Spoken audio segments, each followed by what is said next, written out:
बाबा साहब डॉक्टर अम्बेडकर के 132वें जन्मोत्सव पर हार्दिक बधाई। आज इस समय मैं लायन पार्क के इस प्यारेलाल मेमोरियल इंटर कॉलेज में आ चुका हूं, जहां पर हमारे समर साथी सभी लोग और जो इस विद्यालय के प्रबंधक महोदय भी हैं प्रवीण कुमार जी, आज उनके विद्यालय में जा रहा था तो मुझे परम पूज्य बाबा साहब डॉक्टर अम्बेडकर की प्रतिमा पर ये लोग फूल चढ़ाकर और प्रसाद वितरण करके, लड्डुओं का मिष्ठान वितरण करके इन्होंने हर्षोल्लास के साथ बनाया है। तो मैं इस सभी लोगों का मैं आभार व्यक्त करता हूं। और जो वी द पीपल, हम भारत के लोग भारत को एक, देखिए यहाँ एक बात मैं कहूंगा कि लोग कहते हैं कि बाबा साहब के हमें संविधान को बचाना है, तब बाबा साहब का जो संविधान है वो खतरे में है। तो क्लियर कट तो बात ये है कि बाबा साहब का संविधान इतना बढ़िया और सुंदर है, विशाल है कि बाबा साहब का संविधान कभी खतरे में ना पहले था ना अब है। हाँ, बाबा साहब के संविधान को मानने वाले लोग जरूर खतरे में रहते हैं और जो नहीं मानते हैं वो तो कोई बात ही नहीं है। तो आज हम लोगों के लिए खतरा इसलिए है क्योंकि बाबा साहब ने जो हमें हक और अधिकार दिए हैं वो हक और अधिकार हमारे पास से जा रहे हैं। अब सरकारी नौकरियां भी नहीं है और मशीनरी युग भी आ गया है कि हम ये सोच सके कि हमारा बच्चा अगर बाहर निकल के कहीं जाके वो मेहनत मजदूरी कर लेगा, अब वो भी आने वाले समय में हमारे हाथ से जाने वाले हैं। तो आज हमें एकजुट होने की जरूरत है, एक साथ रहने की जरूरत है। इसीलिए समर संघ जो 24 महीने से लगातार मेहनत कर रहा है और एक साथ सभी लोगों को 6743 जातियों में जो लोग बटे हुए हैं उनको एक मंच पे लाने का काम कर रहे हैं। समर कौन है, बमन कौन है? आप पुराने बाबू जी हमारे बीच में आपने कहानियों को भी सुना होगा। समन और बमन, यानी कि एक बमन एक समन के घर याचना करने जाता है, यानी कि भीख मांगने जाता है। लेकिन आज उसका उल्टा हो गया है कि हम समन जो समता में रहने वाले लोग हैं, हम बमन के घर काम मांगने जाते हैं तो वो भीख मांगने होता है। तो हमें वही पुरानी संस्कृति को लाना होगा और बाबा साहब के विचारधाराओं को अंगीकृत करना होगा। बाबा साहब के जाने के बाद 29 लाख से अधिक संगठन बन चुके हैं और लगभग उसमें 3-4 हजार जो संगठन है वही सक्रिय, बाकी सब निष्क्रिय है। पाली में संगठन का अर्थ होता है संग रहकर आपस में ठनने वाले लोग। और इसी का कारण है कि बाबा साहब की विचारधारा को सभी लोग आगे बढ़ाने की कोशिश करते हैं लेकिन वो वहीं की वहीं रह जाते हैं। तो मैं आज हमारे बीच में ये समर संघ की जो पुस्तक है, जो धर्म ग्रंथ है एक तरह से का, वो मैं आपको ये समर्पित करता हूँ और इसको आपको पढ़ना है। तो ये आप इसको रखिए आप अपने पास में और अपने बच्चों को भी पढ़ाइए। हम भारत के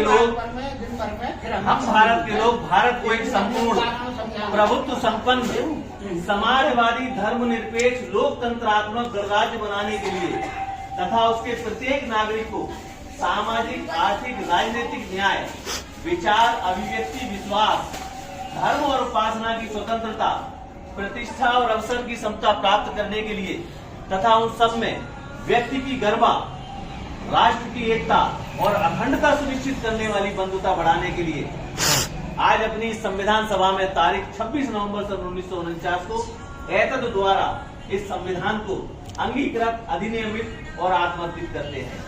जो मैंने ये भारत के संविधान की उद्देशिका को आपको पढ़ा है ये आपको मिल जाएगा। मैं समर संघ हूँ, समर की बात मैं बताता हूँ शॉर्ट में। मैं समर संघ हूँ वही जिसने कभी सिद्धार्थ गौतम को मेरे विनय न अनुपालन करने के अपराध में जेल से बाहर जाने का आदेश पारित किया। अब आप सोचते होंगे कि सिद्धार्थ गौतम ने ऐसा क्या काम किया था जो विनय नहीं माना था, क्योंकि हमारे लोग पढ़ते नहीं है। अब पढ़ेंगे तो जानेंगे। तो ये छोटी पुस्तक है, इसको आप पढ़ दोगे तो सब मिल जाएगा। सिद्धार्थ गौतम जब राजा थे, राजा के पुत्र थे, राजकुमार थे, तो कोलियों और शाक्यों के बीच जो पानी को लेके युद्ध हुआ था, विवाद हुआ था, उस पर सिद्धार्थ गौतम ने मना कर दिया था कि मैं युद्ध नहीं करूंगा, संधि करूंगा तो ठीक है। तो संघ ने आदेश दिया कि आप युद्ध नहीं लड़ेंगे तो आपको देश से बाहर निकालेंगे। तो सिद्धार्थ गौतम ने ये कह दिया था कि मैं देश से बाहर जाने के लिए आपके संघ का आदेश में मानूंगा। तो वही इसमें लिखा हुआ है कि मैं वही समर संघ हूँ जिसके विनय न अनुपालन करने के अपराध में सिद्धार्थ गौतम को देश से बाहर जाने का आदेश पारित हुआ। मैं वही समर संघ हूँ जिसके साथ अपरिहार्य विनय की चर्चा भगवान बुद्ध ने की थी वत्साकार से। मैं वही समर संघ हूँ जिसके बहु विनय पिटक में है। अगर हम पढ़ेंगे बुद्ध को तो उसमें विनय पिटक मिल जाएगा। मैं वही समर संघ हूँ जिसका इतिहास त्रिपिटक में है। त्रिपिटक में सारा इतिहास छुपा हुआ है बुद्ध का। बाबा साहब इतने बड़े ज्ञाता थे और इतने बड़े ज्ञाता होने के बाद में बाबा साहब ने हर एक धर्म का अध्ययन किया और हर एक धर्म में कहीं ना कोई जो है उन्हें छुआछूत या ऊंच नीच जैसी भावना नजर आई। और उन्होंने जब बुद्ध को जिन्होंने पढ़ा, ठीक है तो इतने बड़े ज्ञाता जो विश्व संबल ऑफ नॉलेज के नाम से जानते हैं, उन्होंने जब बुद्ध का मार्ग अपना लिया है तो उनके सामने एक अदना से व्यक्ति, आप सब लोग एक अदना है, हम भी एक अदना है, उनके ज्ञान के आगे तो हम एक कुछ भी नहीं है। तो उनकी बात को ही हमें मानना होगा और बाबा साहब की विचारधारा को हमें भारत को बौद्ध में बनाने की दिशा में प्रयास करना होगा। बाबा साहब अपने राष्ट्र को बौद्ध नहीं बनाना चाहते थे, वो बौद्धमय भारत बनाना चाहते थे, यानी बुद्ध की विचारधारा को फैलाकर इसको जन जन तक, जहाँ बुद्ध की विचारधारा में कोई छुआछूत, कोई ऊंच, कोई नीच, कोई छोटा, कोई बड़ा नहीं होता था, वो वाली विचारधारा थी। लेकिन आज लोग कहते हैं कि हमें हिंदू राष्ट्र बनाना है, तो वो हिंदू राष्ट्र ऐसे नहीं बन पाएगा। बाबा साहब ने संविधान में जो अधिकार दिए हैं, जब हमारे पास में ये सारे बिल दो द्विसदनीय सभा हैं उनमें पारित होगा, उसके बाद में इस यहाँ की जनसंख्या का भी गणना होती है। तो आपको कोई भी जनसंख्या अगर गणना करने आता है तो उसमें आपको अपनी जाति का वर्णन नहीं करना है। अगर नहीं करोगे तभी आप बचोगे, नहीं तो फिर हम मारे जाएंगे। तो आप उसमें जो है, चाहे बेशक आप जाटक बने रहे, लेकिन तो आप उसमें आप बौद्ध लिख देते हैं ना, तो आज हमारे 1% जो बौद्धों की संख्या है वो कम से कम 4-5% आ जाएगी। तो हम जो है ताकत में बनेंगे। और अगर आपने हिंदू लिख दिया तो फिर हिंदुओं की ताकत बनेगी और इसको राष्ट्र को हिंदू राष्ट्र घोषित करने के लिए संयुक्त राष्ट्र संघ में भी प्रस्ताव देना पड़ेगा और वहां से जाके वो सर्वे करेंगे, सर्वे के आधार पर ही इसको हिंदू राष्ट्र घोषित करेंगे।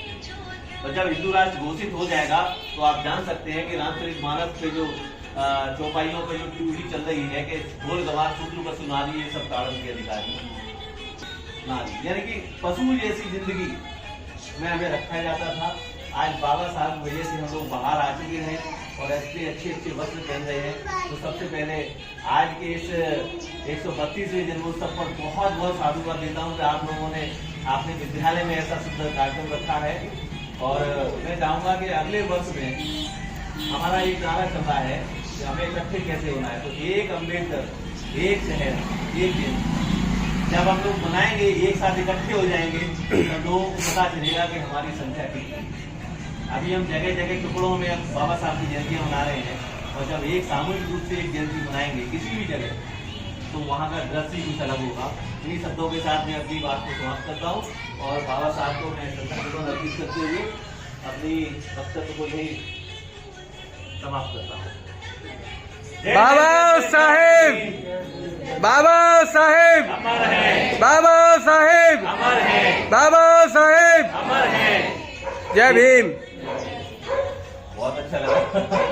ये प्यार तो बहुत करते हैं लेकिन कीमत प्यार की नहीं विश्वास की होती है। Thank you. बनाने वाली कीमत पानी नहीं, इस हाथ की होती, कीमत मौत की नहीं प्यार की होती है। प्यार तो बहुत करते पर कीमत पानी की नहीं सांस की होती है।